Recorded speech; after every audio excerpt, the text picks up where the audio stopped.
வணக்கம். தமிழ் ஆடியோ நாவல்ஸ்.com வழங்கும் அமரர் கல்கியின் சிவகாமியின் சபதம் பாகம் 2 காஞ்சி முற்றுகை. 2ஆம் அத்தியாயம். பழைய நண்பர்கள். வாசிப்பவர் பர்வதவர்தினி. ரதம் கோட்டையின் உள்வாசலை கடந்து காஞ்சி மாநகரின் அழகிய விசாலமான வீதிகளில் போகத் தொடங்கிய போது பரஞ்சோதிக்கு பழைய நினைவு வந்தது. 8 மாதங்களுக்கு முன்னால் ஒரு நாள் இதே அந்தி நேரத்தில் இதே விதமாக பூரண சந்திரன் கீழ்வானத்தில் உதயமாகிக் கொண்டிருந்த சமயத்தில் தாம் தெற்கு கோட்டை வாசல் வழியாக காஞ்சி நகருக்குள் பிரவேசித்ததும் அன்றிரவு நிகழ்ந்த சம்பவங்களும் அவர் உள்ளத்தில் விரைவாக தோன்றின.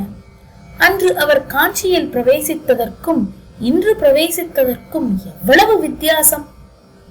தளபதி, என்ன ஒரே அடியாக மௌனத்தில் ஆழ்ந்து விட்டீர் என்று மாமல்லர் கேட்டதும் பரஞ்சோதி சிந்தனை உலகிலிருந்து வெளி உலகத்துக்கு வந்தார். மன்னிக்க வேண்டும் பிரபு, தங்களுடைய அன்பானது அப்படி என்னை மெய்மறக்கச் செய்துவிட்டது. தென்னாட்டிலுள்ள மல்லர்களையெல்லாம் வென்று மகாமல்லர் என்று பட்டம் பெற்ற பல்லவ குமாரனின் பக்கத்தில் சமமாக உட்கார்ந்து போவது நான் தானா என்று எனக்கே சந்தேகமாயிருக்கிறது. நல்ல சந்தேகம். உமக்கு பக்கத்தில் உட்கார்ந்து செல்வது எனக்கல்லவா கௌரவம்? ராட்சச புலிகேசியின் சேனா சமுத்திரத்தை மந்திரகிரியை போல் கடைந்து கலக்கிய மகா வீரன் அல்லவா நீர்? வாதாபி யானைப்படையாகிய மேகத்திரளை சிதற அடித்த பெரும் புயற்காற்று அல்லவா நீர்? பல்லவ குதிரைப்படையின் சாகச செயல்களின் புகழ் காஞ்சி வரையில் வந்து எட்டியிருக்கிறதா என்று தம்முடைய புகழை படையின் புகழாக மாற்றி கூறினார் தளபதி. ஏன் எட்டவில்லை? வாரந்தோறும் சக்கரவர்த்தி அனுப்பிய ஓலைகளில் இருந்து நீர் தலைமை வகித்த குதிரைப்படையின் வீர செயல்களை எல்லாம் அவ்வப்போது தெரிந்து கொண்டோம். தெரிந்த விவரங்களை பறையறைந்து நாடு நகரமெல்லாம் தெரியப்படுத்தினோம் என்றார் மாமல்லர். ஆஹா, தங்களுடைய அன்பினால் எப்படி மெய்மறந்து போனேன் பார்த்தீர்களா? சக்கரவர்த்தி கொடுத்த ஓலையை தங்களிடம் கொடுக்க மறந்து விட்டேன் என்று கூறிக்கொண்டே பரஞ்சோதி இடுப்பில் பத்திரமாக செருகியிருந்த ஓலை குழாயை எடுத்து கொடுத்தார். தளபதி, இது சக்கரவர்த்தி கொடுத்த ஓலைதானே? எங்கேயாவது வழி நடுவில் ஓலை மாறிவிடவில்லையே என்று மாமல்லர் சிரித்துக் கொண்டே கேட்டார். அந்த வரலாறு கூட தங்களுக்கு தெரியுமா என்று பரஞ்சோதி கூறிய போது அவருடைய முகத்தில் மலர்ந்த புன்னகையில் நாணமும் கலர்ந்திருந்தது. ஆமாம், தெரியும். நீர் இங்கிருந்து போகும் வழியில் வஜ்ரபாகுவை சிநேகம் செய்து கொண்டது முதற்கொண்டு எல்லாம் எனக்கு தெரியும் என்றதும் 2 பேருமே கலகலவென்று நகைத்தார்கள். மாமல்லர் மேலும் தொடர்ந்து கூறினார்.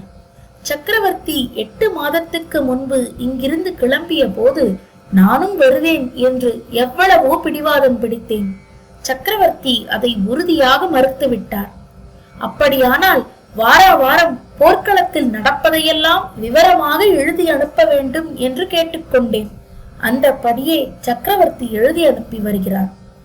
தளபதி, இன்றைக்குத்தான் நான் உம்மை முதலில் பார்க்கிறேன். ஆனாலும் நீர் எனக்கு புதியவர் அல்ல. சக்கரவர்த்தி அனுப்பி வந்த ஓலைகளின் மூலமாக உம்முடன் சென்ற 8 மாதமும் பழகி வந்திருக்கிறேன். உம்மை இன்று பார்த்ததும் புதிய மனிதராகவே எனக்கு தோன்றவில்லை. வெகுகாலம் பழகிய சிநேகிதராகவே தோன்றியது. பிரபு, எனக்கும் அப்படியேதான் தோன்றுகிறது. கிளிப்பிள்ளையை போல் தாங்கள் சொன்னதையே திருப்பிச் சொல்வதாக நினைக்க வேண்டாம். உண்மையில் அப்படித்தான். ஏனென்றால் சென்ற 8 மாதத்தில் சக்கரவர்த்தி தங்களை பற்றி ஏதாவது பேசாத நாளே கிடையாது. அதனால் எனக்கும் தாங்கள் புதியவராகவே தோன்றவில்லை. குமார சக்கரவர்த்தி பரஞ்சோதியின் கரங்களை இறுக பிடித்துக் கொண்டு, தளபதி, அப்படியானால் நாம் இருவரும் பாக்கியசாலிகள்தாம். தெய்வ புலவர் திருவள்ளுவரின் வாக்கு நம் விஷயத்தில் முற்றும் உண்மையாயிற்று. புணர்ச்சி பழகுதல் வேண்டா, உணர்ச்சி தான் நட்பாங் கிழமை தரும் என்று தமிழ்மறை சொல்லுகிறதல்லவா? சாதாரணமாக ஒருவரையொருவர் அடிக்கடி சந்தித்து கலந்து பழகுவதனால் நட்பு உண்டாகி வளர்கிறது. ஆனால் 2 பேருக்குள் ஒத்த உணர்ச்சி இருக்கும் பட்சத்தில் மேற் சொன்னவாறு கலந்து பழகுதல் இல்லாமலே நட்பாகிய தலை சிறந்த உறவு ஏற்பட்டுவிடும். திருக்குறள் ஆசிரியருக்கு பொய்யாமொழி புலவர் என்ற பட்டம் முற்றும் பொருத்தமானது என்று உற்சாகமாக கூறினார். அதற்கு பரஞ்சோதி, பல்லவ குமாரரே, மன்னிக்க வேண்டும். நான் கல்வி அறிவு என்பதே இல்லாதவன், பள்ளிக்கூடத்தின் நிழலில் கூட ஒதுங்காதவன். திருவள்ளுவரையும் அறியேன், அவருடைய திருக்குறளையும் அறியேன். எனக்கு கல்வி புகட்டும் பொறுப்பை சக்கரவர்த்தி தங்களுக்கு அளித்திருக்கிறார். ஓலையை படித்து பார்த்தால் தெரியும் என்றார். இந்த வார்த்தைகள் குமார சக்கரவர்த்திக்கு சிறிது கூச்சத்தை உண்டாக்கின.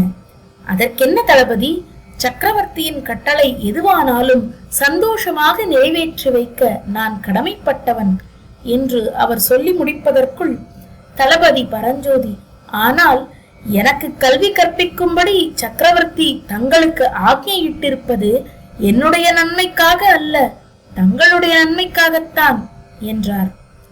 மாமல்லர் ஒன்றும் விளங்காமல் பரஞ்சோதியின் முகத்தை ஏறிட்டு பார்க்க அவர் மேலும் கூறுவார், ஆம் பிரபு, தங்களிடத்தில் எல்லா நல்ல குணங்களும் இருக்கின்றனவாம். ஆனால் பொறுமையும் நிதானமும் மட்டும் குறைவாம். எனக்கு கல்வி புகட்ட ஆரம்பித்தீர்களானால் உங்களுக்கும் பொறுமை வந்து விடுமாம். என்னுடைய அறிவு கூர்மையில் சக்கரவர்த்திக்கு அவ்வளவு நம்பிக்கை என்றதும் மாமல்லர் குபீர் என்று சிரிக்க, அதை பார்த்து பரஞ்சோதி சிரிக்க, இருவரும் சிரிப்பதை பார்த்து அடக்கி அடக்கி பார்த்தும் முடியாமல் சாரதி கண்ணபிரானும் சிரிக்க, இந்த கோலாகலம் என்னத்திற்கு என்று தெரியாமல் ரதத்தை இழுத்துச் சென்ற குதிரைகளும் கனைத்தன. குதிரைகள் தங்களுக்கு சுபாவமான இனிய குரலில் கனைப்பதை கேட்டு மறுபடியும் ஓர் ஆவர்த்தம் மூவரும் சிரித்தார்கள். இத்துடன் 2ஆம் அத்தியாயம் நிறைவடைந்தது. நன்றி நேயர்களே, மீண்டும் அடுத்த அத்தியாயத்தில் சந்திப்போம். வணக்கம்.